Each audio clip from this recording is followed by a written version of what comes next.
Falta, ¿no? Tiene...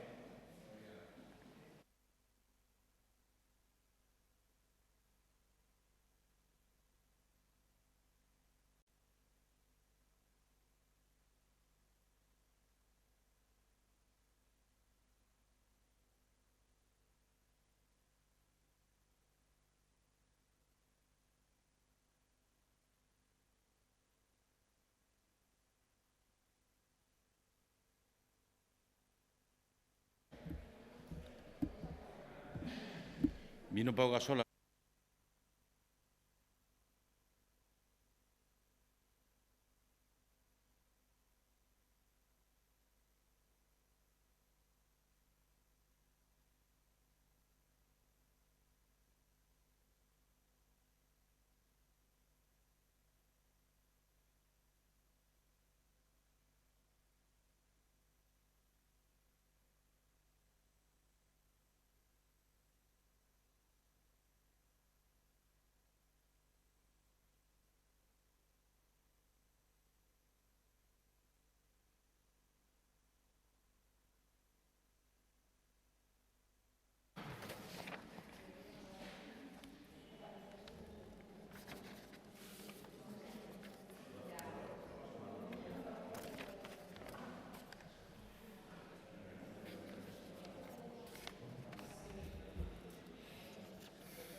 Sí.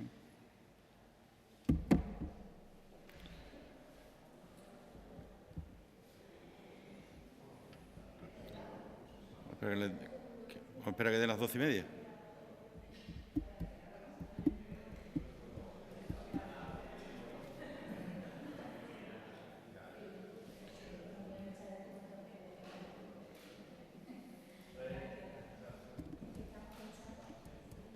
Empezamos.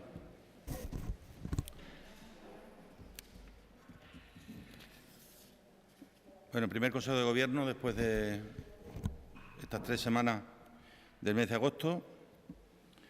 Se ha autorizado la celebración de un convenio por el que se formaliza la transferencia específica a favor del Centro de Cirugía de Mínima Invasión Jesús Usón por un valor de 326.700 euros. Hemos aprobado las bases reguladoras que el próximo viernes presentará la consejera para la Transición Ecológica y Sostenibilidad, destinadas a las actuaciones para el fomento de la movilidad eléctrica en el ámbito de la Comunidad Autónoma de Extremadura. La convocatoria se aprobará en breve. Ya digo que el próximo viernes os dará cumplida cuenta la consejera del ramo. Van algunas propuestas nuevas de nombramiento. Para Sostenibilidad, Jesús Moreno, que actualmente es jefe de servicio de regadíos de la Consejería. Para Políticas Hidráulicas, Álvaro Jiménez, que es el actual gerente de Promedio, de la Diputación de Badajoz. Para Agenda Digital, Pablo Rodríguez, decano de la Facultad Tecnológica. Para Innovación en el ámbito educativo e Inclusión, Juan Pablo Venero. Y para Evaluación y Planificación de las Políticas Activas de Empleo, Jesús Seco. El Gabinete de Prensa os dará cumplida información de los perfiles de cada uno de ellos, y los nombres exactos los sabéis de las correspondientes direcciones generales, ¿no? Junto a esto, la próxima semana, cuando la Asamblea lo determine, comparecerán todos aquellos directores generales que no hayan comparecido todavía, incluso aquellos que, habiendo sido ya directores generales en la legislatura anterior, han cambiado o bien de consejería o bien de dirección general o de denominación, ¿no? Ya va quedando muy poco, y espero que a lo largo de los 2 próximos consejos de gobierno pues acabemos con los 3 o 4 cargos que todavía faltan por decidir, ¿no? Hemos querido dedicarle tiempo a la búsqueda de perfiles. Yo creo que es muy importante en un escenario como el que viene por delante, tanto en el ámbito nacional como en el ámbito europeo, como con la elaboración del nuevo programa operativo. Tenemos muchos retos por delante y tenemos que intentar afinar mucho en los nombramientos para acertar mucho lo que nos jugamos.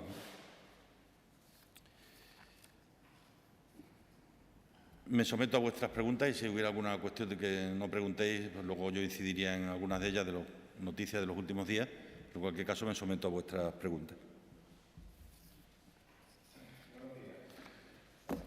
Sí, buenos días. El hecho de que no haya gobierno, que no haya presupuesto, ¿a cuánto le está perjudicando a Extremadura económicamente hablando? Creo que se hablaba primero de 5.000 millones en el nacional. No sé si ese cálculo ya se ha quedado corto.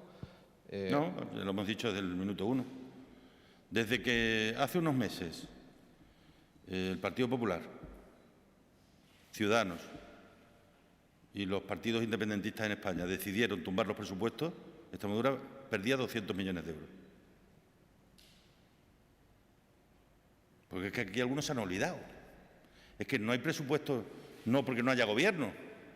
No hay presupuesto porque el Partido Popular, Ciudadanos y los partidos nacionalistas hace unos meses votaron en contra de los presupuestos. Aquí es que la gente cambia las realidades. Esa es la realidad. 70 millones eran de IVA, la parte correspondiente a las entregas a cuenta, lo que iba a venir para la dependencia, lo que iba a venir para la educación 0-3 años, lo que iba a venir en becas, alrededor de 200 millones de euros, que son el desfase que actualmente tenemos en los presupuestos.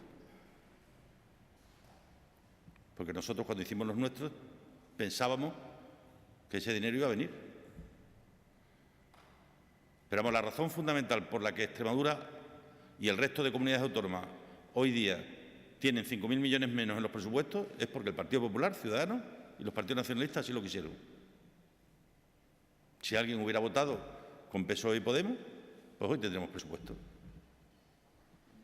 Se pone el escenario nacional, incluso en el mejor de los escenarios, que es decir, que no hubiera elecciones, bueno, se supone que es el mejor del escenario, y que hubiera presupuestos. Es muy difícil que haya presupuestos antes del final de año. ¿Cómo va la Junta de Extremadura a absorber, digamos, ese déficit de 200 millones? Pues defenderemos donde haya que defender, que el déficit con el que terminemos este año no corresponde con una mala gestión de la Junta, sino con la imposibilidad de asumir por la vía de los recortes la insuficiencia de financiación que esta comunidad tiene.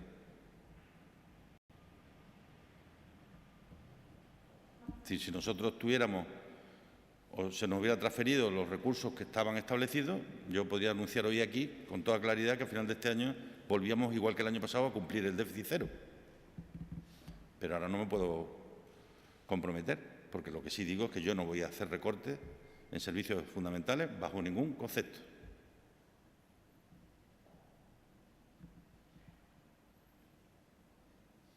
Presidente, al hilo de esto que comentaba, el Partido Popular pedía a la Junta, digamos, una mayor transparencia para informar precisamente de esas cifras que ellos estimaban también en torno a los 200 millones de euros que podrían suponer para Extremadura las cuestiones pendientes por el IVA y por las entregas a cuenta. Ellos lo saben muy bien, desde el minuto uno lo saben. Y bien harían en reconocerlo. Desde el minuto uno saben que con sus votos le han quitado 200 millones a Extremadura. Lo saben perfectamente. ¿Cómo no lo van a saber? Si le dieron al botón. Votaron con los Ciudadanos y con los independentistas contra los intereses de Extremadura. Por lo tanto, los que tienen que dar las explicaciones son ellos. Y luego, sobre otra cuestión, sobre el brote de listeria, no lo hemos escuchado todavía pronunciarse sobre ese asunto después de esta reunión que mantuvieron ayer la ministra con los representantes autonómicos. Me imagino que siguiendo con cierta preocupación toda esta crisis. Sí, porque además, creo que en alguna ocasión me lo habéis oído decir, yo es casi de lo único que de verdad sé. Y, por tanto, me parece que no se ha gestionado adecuadamente. ¿Por qué lo digo? Mira, las crisis sanitarias, y yo he vivido 3, la meningitis C en el año 97, la gripe aviar y las vacas locas, a la gente no se tranquiliza no se le tranquiliza porque le digas muchas veces que se tranquilicen. Tú lo puedes hacer todos los días en todos los telediarios. Estén ustedes muy tranquilos. No, a la gente se le tranquiliza cuando se le dice la verdad. En el año 1997 se nos morían niños como consecuencia de la meningitis en España. Y la gente no se tranquilizaba porque le dijeras que se tranquilizara. La gente se tranquilizó cuando vieron que a toda la población entre los 19 meses, entre los 18 meses y los 19 años se le vacunó a los 15 días. Cuando veíamos a las vacas temblándole las piernas, la gente no se tranquilizó porque se lo diera, sino porque vieron todo el proceso que a partir de ahí se dice. ¿Qué es lo que yo he echado en falta aquí? Que además de decirle a la gente que estuviera muy tranquila, le contaran la verdad. Y no se ha contado la verdad. Entre otras razones, porque mi opinión es que estas cosas las debe dirigir y controlar los que más sepan. Y los que más saben son los veterinarios. Y yo he echado en falta veterinarios en esto explicándolo. Mira, lo mejor que tiene la salud pública de este país son los veterinarios y los farmacéuticos, que son los que controlan la salud alimentaria, la animal unos y la vegetal otros. ¿Habéis visto que le hayan preguntado a alguno? Porque si le hubieran preguntado a algunos, desde el minuto 1 se hubiera sabido la verdad. Y la verdad es que, tal como estaban apareciendo los hechos, no había un único foco de contaminación, era imposible, porque estaban apareciendo contaminaciones cruzadas.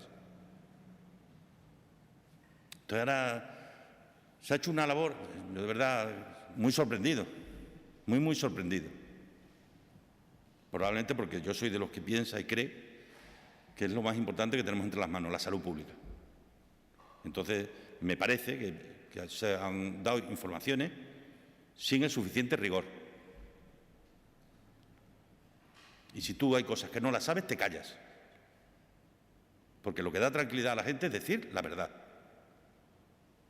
Dicho esto, la reunión que hubo ayer en el Ministerio de Sanidad de todos los consejeros con las ministras, se han sentado las bases de lo que tiene que ser profundizar en la coordinación en esta materia.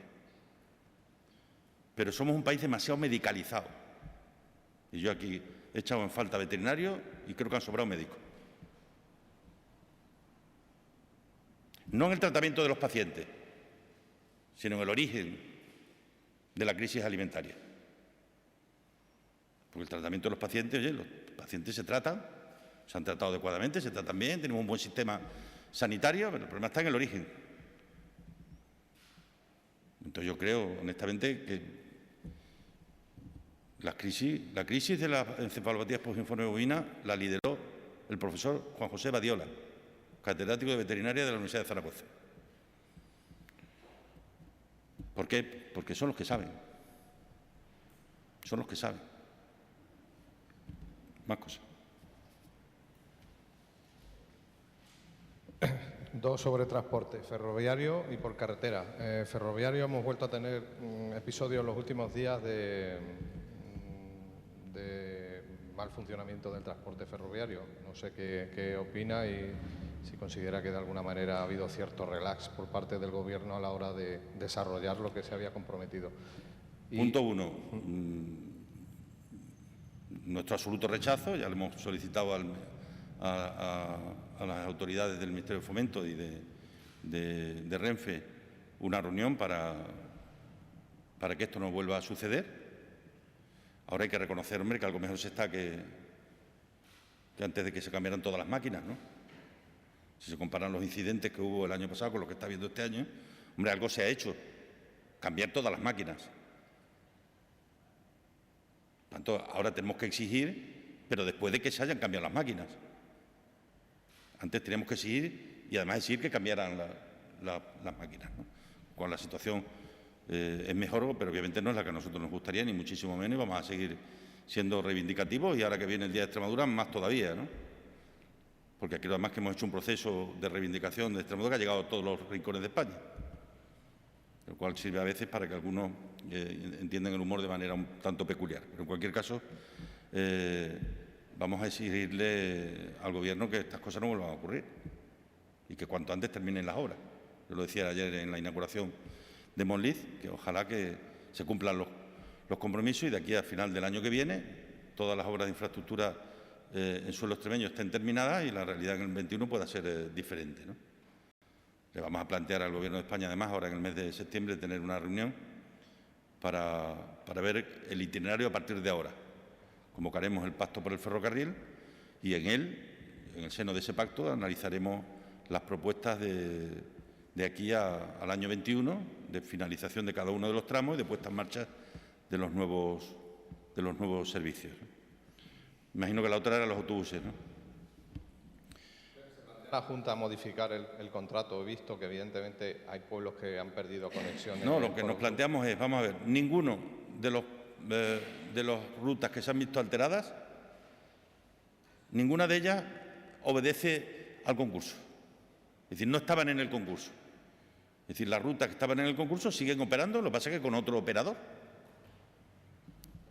A partir de este momento, cualquier otro operador tiene la posibilidad de coger estas rutas, las puede coger y, de hecho, ya tenemos información en la Consejería de empresas interesadas, incluso algunas que ya han presentado iniciativas.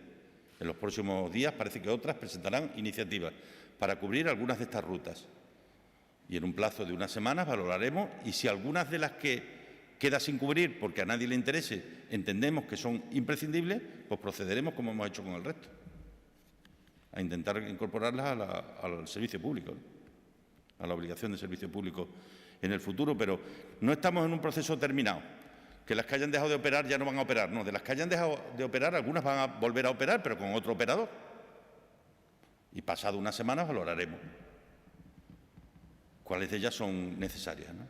Algunas ya lo han solicitado y va a estar el tema resuelto, en otras esperemos que lo puedan estar en los próximos días y si algunas quedan sin resolver, pues vamos a analizar a ver cuáles son.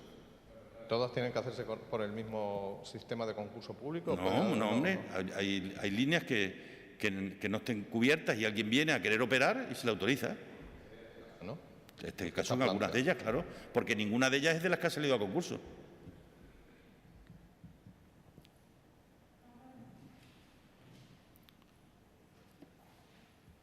Hola, buenos días. Retomando el tema del tren, esta mañana el Partido Popular también ha citado que el Gobierno de Sánchez tiene un grado de ejecución presupuestaria en relación a lo que son las infraestructuras ferroviarias aquí en Extremadura del 50% tan solo. ¿Qué tiene que decir esa cifra? Que van con 1 año y medio de retraso. Yo comprendo que para el Partido Popular de Extremadura tiene que ser duro ver el nivel de inversión que en estos momentos hay, después de tanto predicar y de dar tan poquito trigo, ¿no? Pero van con un poquito de retraso, porque todo lo que en el Pacto por el Ferrocarril se comprometió a licitar, está licitado. ¿Qué ocurre cuando tú te vas de las instituciones y de los sitios? Porque no te enteras. Cuando el PP se ha ido del Pacto por el Ferrocarril, no se entera de la misa a la media. Pero vamos, si quieren, que sigan por ese camino. Tienen 20 diputados, se acabarán quedando en 10. Si siguen jugando a la política de mercadillo, pues acabarán por el camino por el que van. Que sigan por ese camino. Será para Extremadura una mala noticia, porque yo preferiría tener una oposición seria, lo preferiría. Pero, en fin, ese es lo que han decidido, se salen de las instituciones, se salen de los pactos, se salen de los sitios y venga, rueditas de prensa, que así se queda muy bien. Pues nada, que siga. Ya sabe el resultado final cuál fue. Más cosas. ¿De lo de Valdecañas del Dolmen no pregunta nadie?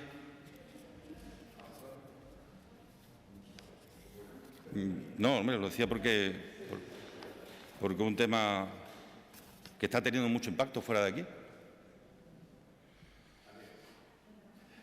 Obviamente no es patrimonio de la Junta de Extremadura. El embalse pertenece a la Confederación Hidrográfica. Por tanto, dependería de patrimonio cultural del Estado. Lo que sí nosotros vamos a interesarnos, ya lo hemos hecho, lo ha hecho la consejera y lo vamos a seguir haciendo en los próximos días para que tanto el Ministerio de Cultura como la Secretaría de Estado de Medio Ambiente tengan pleno conocimiento de la situación y vean si es posible hacer algo. Nosotros, por nuestra parte, y con la Universidad de Extremadura, lo que vamos a hacer es una evaluación de qué es lo que puede costar hacer allí algo. Hay teorías como pasa con todo esto, ¿eh? La doctrina, hay gente que dice que es mejor dejarlo todo como está, catalogarlo y que quede constancia, y hay gente que piensa que lo mejor sería sacarlo de allí y ponerlo en otro sitio. Es decir, en esto hay diferentes doctrinas por parte de unos y de otros, ¿no? A mí me pides mi opinión, a mí me gustaría que eso pudiera pasar a la historia de esta tierra y que la gente lo pudiera ver. Pero no deja de ser la posición de un médico forense que no va más allá, ¿no? En este escenario pues hay que conocer la opinión de la gente experta en patrimonio cultural y ver también qué capacidad y qué posibilidades. Para eso hay que ser muy rigurosos y ponernos en manos de la gente que sepa de esto. Y una vez que los que saben de esto opinen, pues vemos cuál es la mejor salida, el mejor camino, ¿no? ¿Alguna cosita más? Convocaré a las organizaciones agrarias que me han pedido una entrevista. Contactaron conmigo a principios o mediados del mes de agosto, le pedí que me mandaran una relación de asuntos y tan pronto como pase el Día de Extremadura tendremos una reunión, tanto la consejera de Agricultura como yo, con las organizaciones agrarias que representan legítimamente a los agricultores y ganaderos de esta tierra, es decir, con las que, habiendo participado en las elecciones, sacaron representación, porque aquí está pasando una cosa muy curiosa en Extremadura. Y es como si hubiera habido elecciones generales y los que no sacaron representación en el Parlamento fueran los que hacen las declaraciones y las opiniones. Tienen que esperar esos a las siguientes elecciones del campo y entonces podrán tener representación, pero hasta que no te la otorgan aquellos a los que representan, lo lógico es que quienes representan a las organizaciones agrarias sean aquellos a los que los agricultores y ganaderos de esta tierra le votaron. Es decir, me reuniré con las OPAs que tienen representación porque se la otorgaron los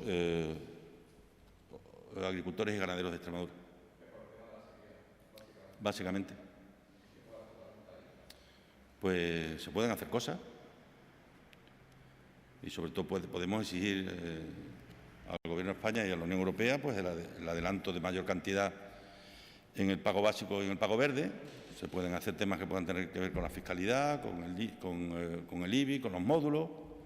Podemos ver si tenemos nosotros capacidad, alguna de las líneas de ayuda, de poderlas rediseñar para ayudarlos. Podemos darle a todo esto una vuelta y ver la posibilidad de poder ayudar. La situación, yo la comparto, la situación delicada y obviamente no se pueden sentir solos, no se deben sentir solos, y la gente lo está pasando muy mal. Y ver qué posibilidades tenemos de poder entre todos ayudar. ¿Alguna cosa más? Muy bien, muchas gracias.